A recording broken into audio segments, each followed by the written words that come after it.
19 तारखेला संध्याकाळी सायंकाळी साधारणतः 4:30 ते 5 दरम्यान यातील जो फिर्यादी आहे आणि जखमी आहे तो त्या ठिकाणी मयूर कॉलनी त्या ठिकाणी जात असताना अशी तक्रार आपल्याकडे आली की गाडीचा धक्का लागल्यावरून त्याला काही अज्ञात आरोपींनी मारलं होतं. मारल्यानंतर स्वतः पोलीस निरीक्षक कोथरूड त्या ठिकाणी घटनास्थळी पोहोचले. त्यांना त्यानंतर हॉस्पिटलला संजीवन हॉस्पिटलला ॲडमिट केलं. त्या ठिकाणी त्याची तक्रार घेतली. तक्रारीवरून आपण सुरुवातीला तो 324चा गुन्हा दाखल केला. नंतर गुन्हा दाखल झाल्यानंतर काही आपल्या सोर्सनुसार आपल्याला बातमी मिळाली की काही ह्या मारणी टोळीचे गँगचे मेंबर्स त्या ठिकाणी होते. निष्पन्न करून ते आरोपी पण आपण 4 आरोपी निष्पन्न केले. ते चारी आरोपींनी त्यांनी ती घटना केली होती. 4पैकी आपण 3 आरोपी अटक केलेले आहेत.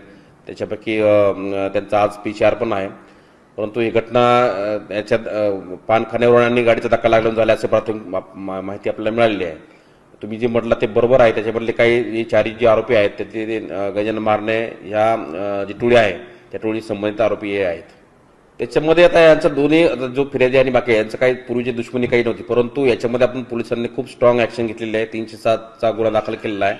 प्लस BNS 111 पण याच्यामध्ये आपण लावलेला आहे आणि संघटित गुन्हेगारीचं पण क्रम लावलेला आहे. त्याच्यामुळे कुठलाही कुणी आरोपी किती मोठा असला किंवा कुणी कुठं मोठा असला तरी पोलीस याच्यामध्ये कायद्यानुसार काम करण्याने कुणालाही काही भिण्याचं वगैरे काही कारण नाही. ज्यांनी गुन्हा केलेला आहे त्याला कडक शासन करण्यासाठी किंवा पुढील तपास करण्यासाठी पोलीस कटिबद्ध आहेत.